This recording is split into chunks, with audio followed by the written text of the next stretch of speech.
Olulu sasazo ngqo lwendaba kumagumbi ethu sasazo kundlunkulu we-SABC Auckland Park eGauteng nazo ziphambili. Ukhona umnye utata ebehamba nonkosikazi nomntana wakhe, ingathi ke akabafumani unkosikazi nomntana wakhe.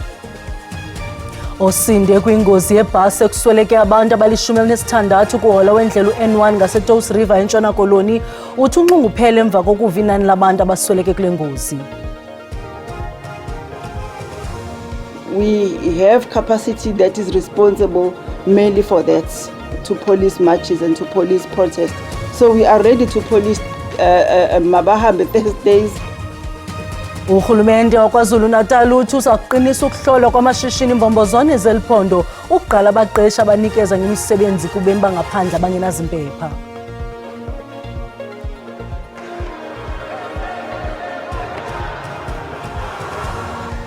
Iqela lebafana bafana elijike kwisigaba sokuhlamba ijezi kwindebe yehlabathi lihlaziye ithemba ngekamva eliqaqambileyo kubalandeli bebhola ekhatywayo. Molweni emakhaya, khongozelani uvimbe senilungiselele wona ngokuhlwanje. Osinde kwingozi yebhasi ekusweleke abantu abali-16 kuhola wendlela u-N1 ngaseTous River eNtshona Koloni uthi unxunguphele emva kokuva inani labantu abasweleke kule ngozi. Lo muntu ongafuni ukubizwa ngegama uthi ibhasi yenkampani iBadela Trans ibisuke eBellville isiya eMpuma Koloni sentsha imini namhlanje ngethuba ibhukuqa. Amagoza athi ngabantu abali-15 abasweleke kwindawo yeXhwayelo waze we-16 waswelekela esibhedlele. Ngokwengxelo yamapolisa ngabantwana abathathu abasebancinane nabasetyhini abahlanu abaphakathi kwabaswelekileyo. Umqhubi ophakathi kwabonzakeleyo uthi ebezama ukuphepha imoto ebifuna ukungena kuhola wendlela ngethuba ibhasi ibhukuqa ikhalala umgaqo. Ngabakhweli abangama-73 bebekule bhasi. So what we do know is that it was holiday makers from Cape Town making their way to the Eastern Cape.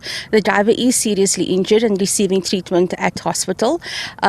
So yeah, they are South Africans and they were on their way to the Eastern Cape. uBezendewuthi uthi sebeqhagamshelene nenkampani yebhasi iBadela Trans. Umkhweli owonzakele ebusweni nasenhloko uxelele iziko lendaba iSABC kuba ebesuka eBellville esiyesingcwabeni kuKomani. Uthi le bhasi bekumele isuke eBellville ngecala emva kwentsimbi yesi-7 ngorhatya lwemivundla. Kodwa yafika emva kwexesha yaphinda yamisa eKrytfontein ilinde abanye abakhweli.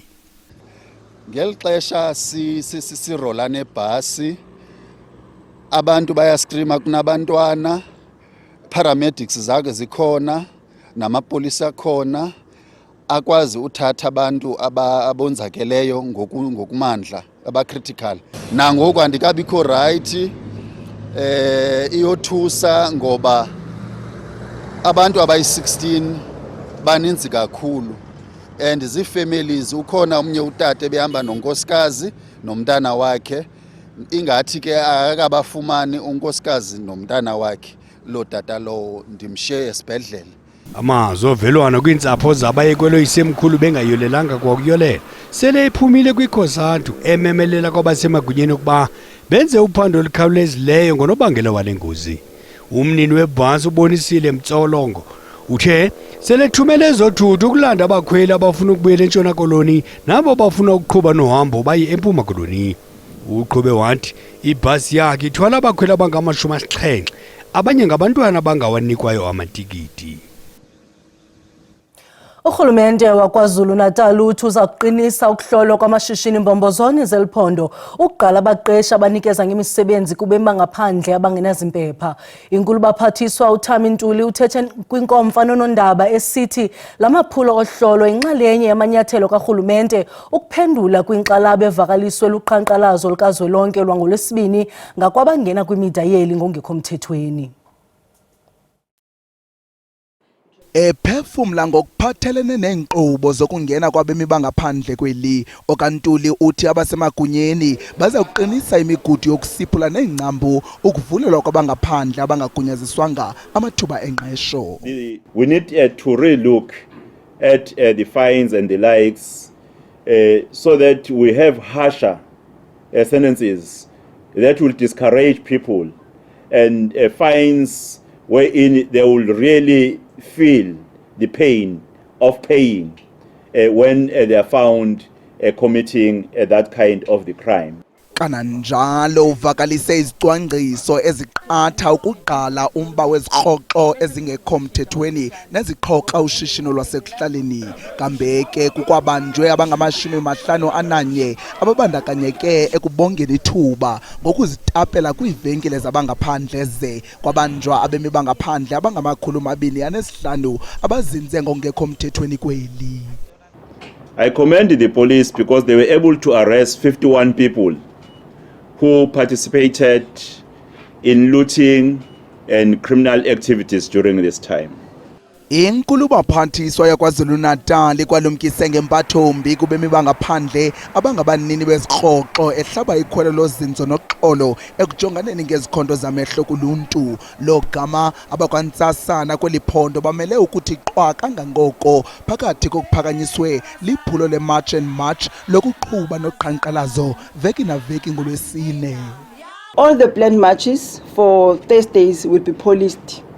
We have capacity that is responsible mainly for that, to police marches and to police protests. So we are ready to police Mabahambe Thursdays. Ukanti ke iphondo laKwaZulu-Natal lithi liza kuthi qolono ukujolisa ekuvuleni amathuba engqesho nokufunqula uqoqosho. Kunjalo nje eliphondo lilindeleke ukukhupha ingxelo ekuchaphazelekeni kwezezimali ngenxa yoqhankqalazo lwangolwesibini kungentsuku zatywala. Ibhasi bezidwelile ngaphandle kwe-ofisi zesebe lemicimbi ekhaya neziko lembacwe ePhinga eKapa namhlanje.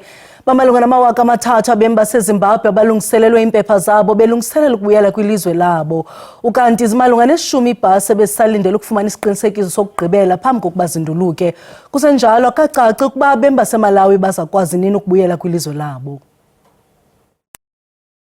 Mawakawaka abemi baseZimbabwe abangungelene eIphinga nalapho befike balungiselelwa impepha ngamagosa esebe lemicimbi ekhaya nomzozakuzo waseZimbabwe. Umbutho esisa iGift of the Givers oko unikezela ngoncedo lokutya nezidingo ezingundoqo. Ibhasi ziye zahlolisiswa kujongwa ukulungela kwezibhasi ukuhamba umgama omde kwanempepha ezidingekayo. Bekuthe xibilili kwabo bafumene indawo ngaphakathi ezibhasini. Just feel comfortable, nothing wrong. Now I feel comfortable than 3 days ago. Now I feel comfortable. I just thank you for them a lot.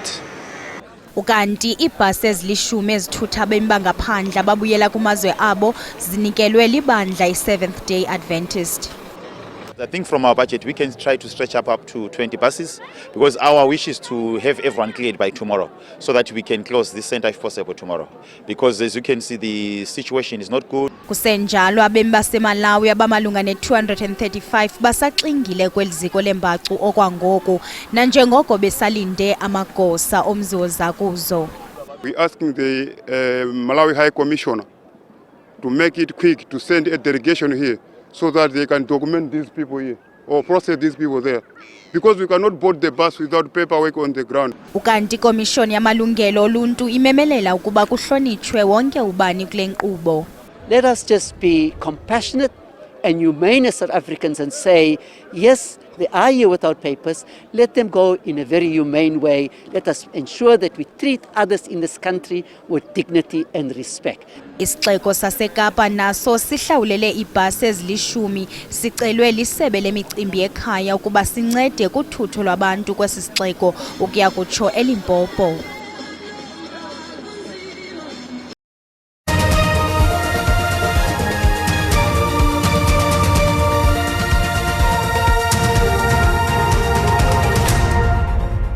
Sinamkele kwakhona kwindaba zelijelo xa sihlabela mgama.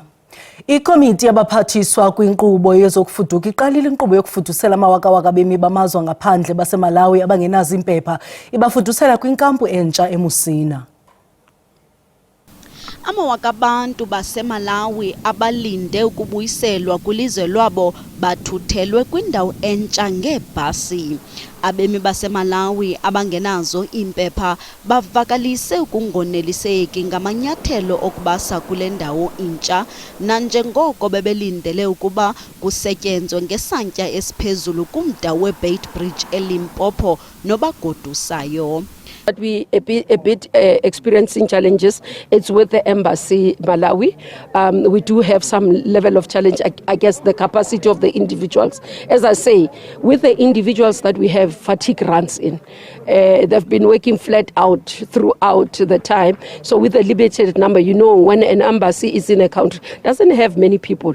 So they utilize a particular staff. So that staff, for example, this morning when we got the reports, they had not arrived on site. They left yesterday to say they are fatigued, they're exhausted, they can't.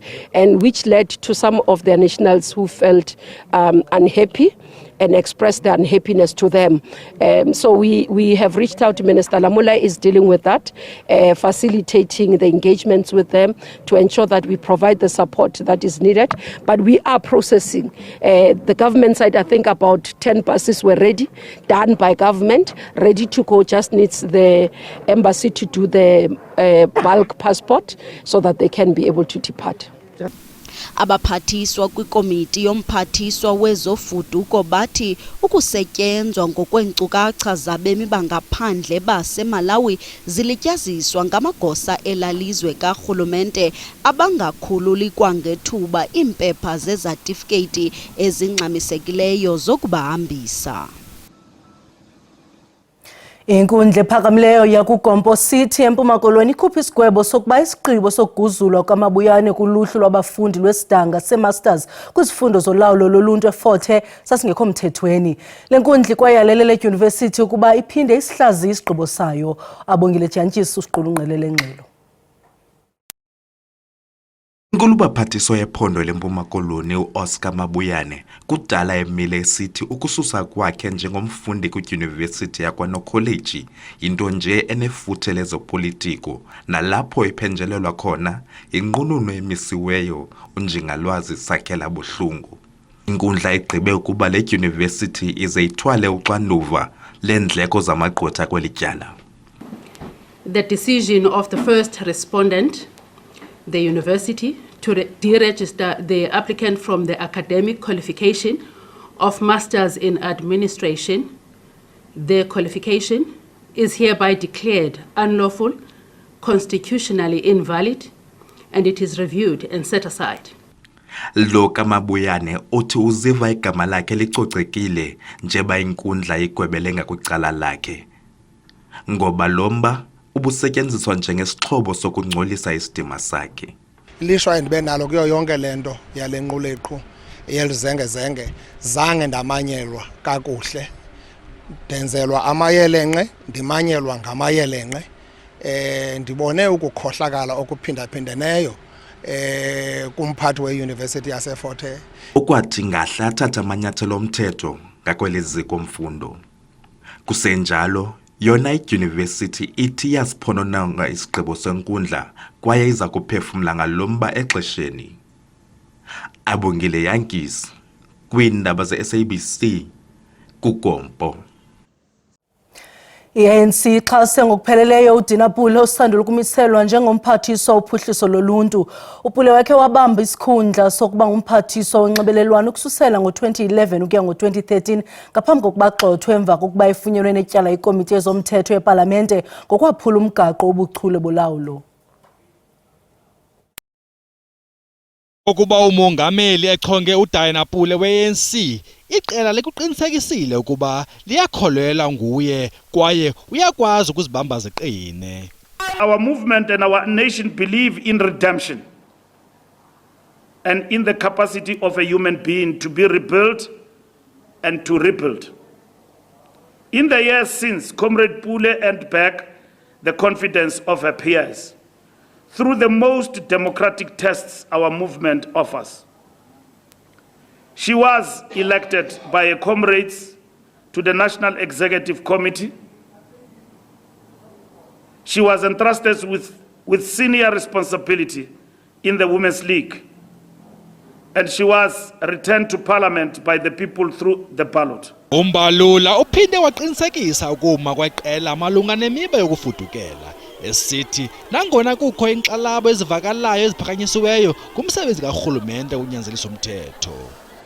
The ANC salutes the calm and courage of ordinary South Africans of every origin who chose peace over the petrol bomb. Uphinde wanika ingxelo ngenkqubela phambili yeqela ngaphambi kwenyulo lorhulumente basekhaya esithi kuza kuxininiswa kakhulu ekwandiseni inkxaso nokukhulisa iqela eNtshona Koloni.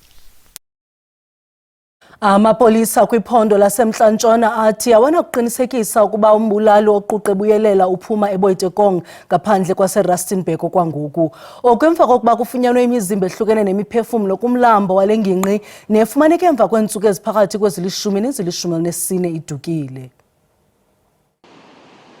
Imizimba iliqela ifunyenwe kulo mlambo, abahlali bavakalise inkxalabo nokuthi nkamalala. Urhumulemo Oliphant oneminyaka engama-36 walahleka ngomhla wesi-7 kwekaCanzibe ukutsho ngoMeyi. Kuthemva kweentsuku ezili-13 wafunyanwa umzimba wakhe. Kambe ke emva kweentsuku ezisixhenxe ngomhla we-14 kwekaCanzibe, uThaphelo Ditsebe okwaneminyaka engama-36 waduka ze umzimba wakhe wafumaneka ngomhla wama-26 kwekaCanzibe. Kananjalo ixhoba lesithathu nguChristopher Mkhumutsi oneminyaka engama-34 ulahleke ngomhla wama-28 ze umzimba wakhe wafumaneka emva kweentsuku ezili-13. Lo gama abahlali bayagubha luloyiko lokuba kungabe kanti esi sigebenga sombulali sihla sisenyuka kule ngingqi yabo. There's a serial killer who's busy or who are busy trying to make sure that our community don't enjoy the freedom that we supposed to enjoy. It's happening like frequently, like every day. So we are no longer safe. Kunjalo abakwantsasa nabathi iziphumo ziveza ukuba uninzi lwamaxhoba lwehlukene inyama nomphefumlo ngenxa yokurhaxwa bekwathi elinye lexhoba kungabe kanti liye labulawa.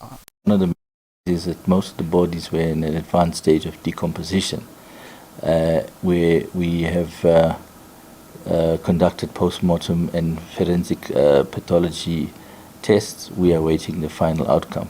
Nangona nje amaxhala exhomile inkxalabo kuluntu, kodwa amapolisa athi okwangoku akukabikho ukudandalazisa ukuba kunesikrelemnqa esithe gqolo nokubulala eBoitekong. Ukanti ke amapolisa athe elinye ixhoba elifunyenwe ngakumlambo waseBoitekong likafaniswa. Kwezemidlalo iqela leBafana Bafana elijike kwisigaba sokuhlamba ijezi kwindebe yehlabathi lihlaziye ithemba ngekamva eliqaqambileyo kubalandeli bebhola ekhatywayo. Amakhulukhulu abalandeli adela ingqela ngongelana kwisikhululo senqwelomoya OR Tambo International ukuyokwamkela iqela lesizwe elizenzele imbali kwindebe yehlabathi. Abalandeli badela ingqele bayokulindela ngomonde ukugaleleka kweBafana Bafana. Iqela lokuqala kufikelela kwisigaba sokuhlamba ijezi kwitumente yendebe yehlabathi yeFIFA. Iqela lithe xididi ngentsimbi yesithandathu ngalentsasa lamkelwa njengamakhawe okungena kuba iyakhula ibhola ekhatywayo eMzantsi Afrika. We are very happy and satisfied with the performance we had during the World Cup. It was not easy, but we made it, and it is historical for South African football that a team was in the second round of the World Cup, and that was our goal from the beginning. Ukapteni uRonwen Williams utyebele umqeqeshi ngezincomo ngegalelo lakhe kwiqela kwanendima edlalwe liqela kumanya isizwe. Wanted to go out there and leave our all and give our all for you guys. Thank you so much for what you guys have done for this team. You guys have united a country. Let us keep going as a team and as a country. Umphathiswa wezemidlalo Kaytin Mackenzie uphose emnqwazini igama lomqeqeshi onokungena izihlangwini zikaBruce. There's one coach that must lead Bafana Bafana, and that is Pitso Mosimane. Let us leave this, try it all to be all complicating things. The next coach of Bafana Bafana should be Pitso Mosimane. We need a person that understands our boys, a person that was praising Hugo Bruce. What more do you want Pitso to do? Uxanduva olulandelayo lweBafana kukuzibekela indawo kwiAFCON ngo-2027. Usuku Benzolo.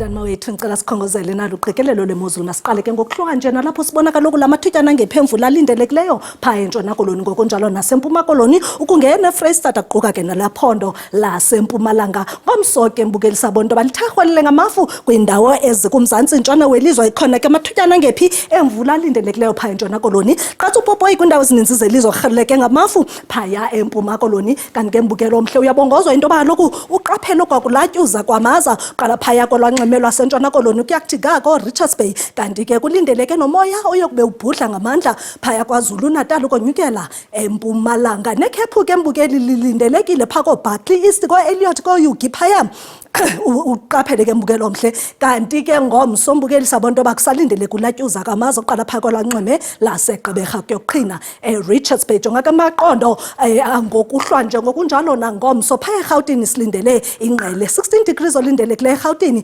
ngelixa phaya ePitoli ingu17 mahlabela mgama sijonge welaphondo laseLimpopo nalapho noko lilihle izulu kuphole kamnandi ngo23 emusine ngokunjalo naseliphalale ngelixa 19 eThabazimbi kuba usenambukeli masingene ngoku eMpumalanga nalapho amaqondo ethanda baphansi komashishini ngo17 ziyaphinda thathise kombombela ngo21 masithi chunqembe singene kwelaphondo laKwaZulu Natal nalapho kuphole kamnandi phaya kompangeni ngo24 ngelixa phaya eMnambithi silindele amaqondo aphansi ngo18 kuba usenamke mbukeli masithi chunqembe singene eMpuma Koloni hayi mbukeli kuyabanda kakhulu jonga nje phaya eKomani nakonxuba amaqondo abetha ku14 uba ke wena usemalitswayi ungaphumeli nje naphandle uba unyanzelekanga ngenxeba amaqondo abetha nje kwisithoba ukuba ke wena mbukeli uphaya eNtshona Koloni lindela imozulu ethande ukubanda amaqondo abetha ko17 pha koVostile ngelixa Kapa Lodumo koBellville phaya silindele u15 degrees masambe ke mbukeli singene ngoku kwelaphondo laseNorthern Cape nalapho kubanda ku13 phaya eCarnarvon